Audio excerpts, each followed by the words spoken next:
inuu aad ugu dhow yahay xeerarka bangiga dhexe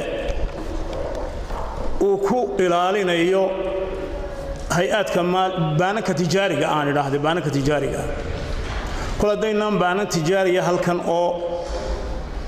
shaqaynaya lahayn ama ay yar yihiinba ama aanay waajibaadkoodiiba gudanaynin looga baahnaa xawaaladihii oo dhowr ah oo farabatay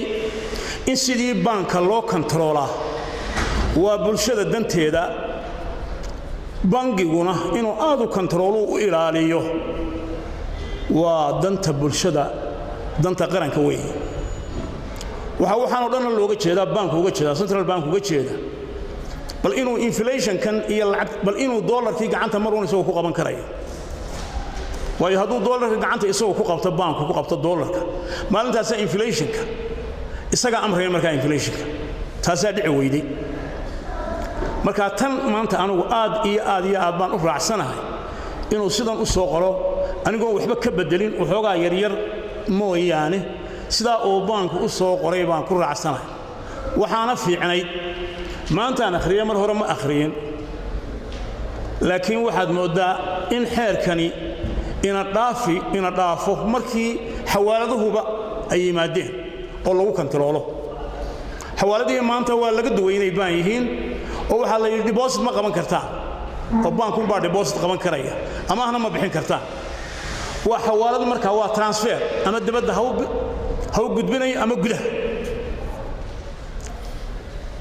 lacagta dollarka ee xawaaladaha dibadda u taalla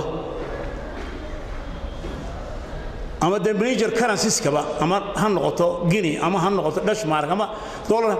in uu banku lacagtaana dibadda ku qabto oo meel ama uu heshiis la galo waa waajib weey waanu ku dhawaanayaa si uu controlka u yeesho marka xawaaladahan in aad loo kontroolo aad baan raacsanahay sida ay u soo qoreen wax yar oo aan ka bedelayo mooyaane waa sidaasaan ku raacsanahay anigu waana fiicnadeen markii hore sii deeyno bahalkina aanu nagu raaginba way danta bulshada ku jirta in la ilaaliyo hay-adka maaliyadaha oo dhan in la ilaaliyo danta bulshada ku jirta xisaab markii la yiraahdo furina waa sax weeye marka waa xawaaladu marka ku adkayn mayna sida uu banka central bank u soo qoray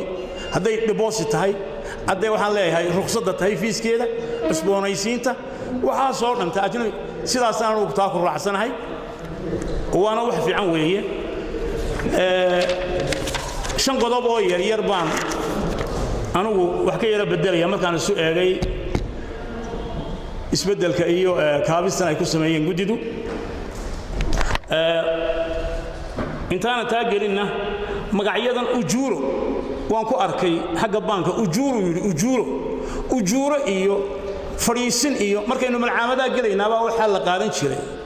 waa hadal meeshaba ka baxay ujuuro khidmadda imika caadi ah oo dadka dhexdeeda shayga khidmadda la yiraahdo maxaakimta iyo dadka dhexdeeda marka waxaan u nahay ujuurada hal loo bedelo khidmad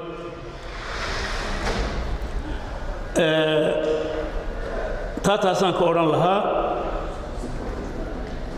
halkan ay gudido ku soo qortay warqad codsiya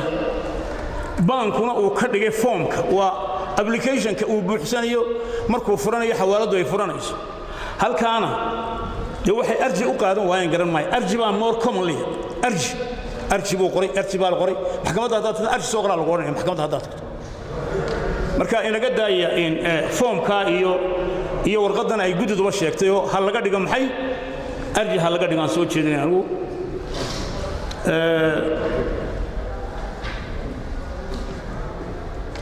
qodobka tobnaad faqradda labaad isbedelka ay ku samaysay gudidu waxay ka tagtay sentence qura oo ah ama shuruudaha kale ee banka yaan laga tagin hal lagu daro sidii banka uu u soo qoray ha noqoto oo yaan laga tagin kelmadda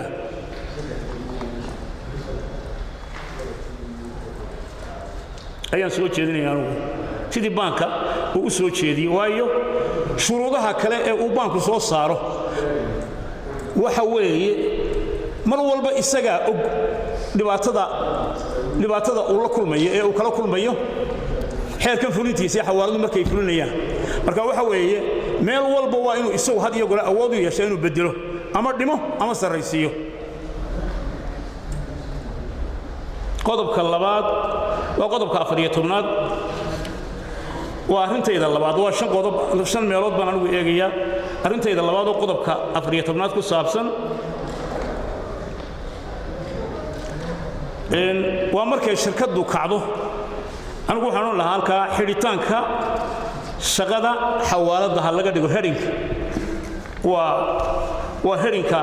maqaalka qodobka 14aad in laga dhigo xidhitaanka shaqada xawaalada haday xidhanto shaqada xawaalada meeshan ay ku qoran tahay musallaf hadduu musallafo musallaf waa wax inaga tagay waa mustaafare iyo wuu musallafay waa zaman hore luqadaas way ka baxday meesha waa hadduu kaco weey meherada haday kacdo ama ninka hadduu kaco marka musallafka inaga tuuro oo haday kacdo aan ku bedelo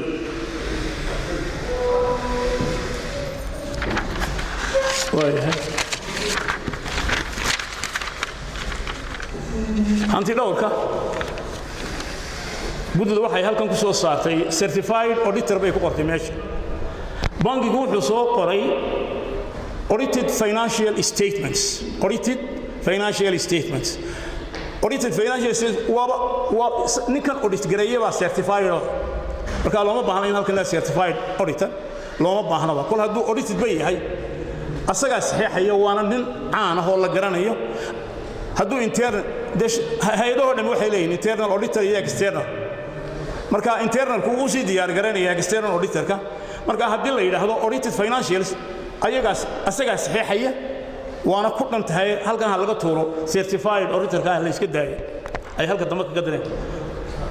qodobka 20aad oo arintayda afraad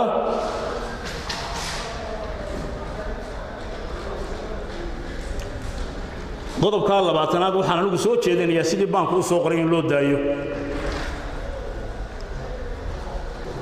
waayo banku isaga ka mas'uula habaynta iyo jihaynta iyo ilaalinta shaqo hay'adaha maaliyadeed oo dhan ay xawaaladuna ku jiraan inuu gacan ku qabto oo uu ilaaliyo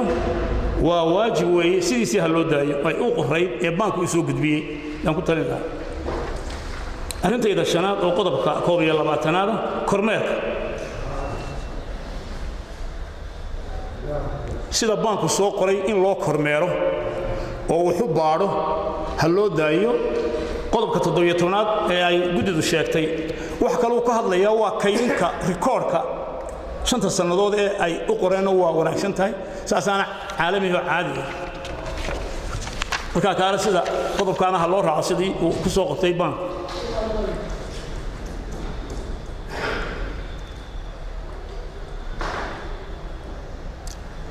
intaasaan ku soo gabagabeynaya. Assalaamu calaykum waraxmatullaahi wabarakaatuh.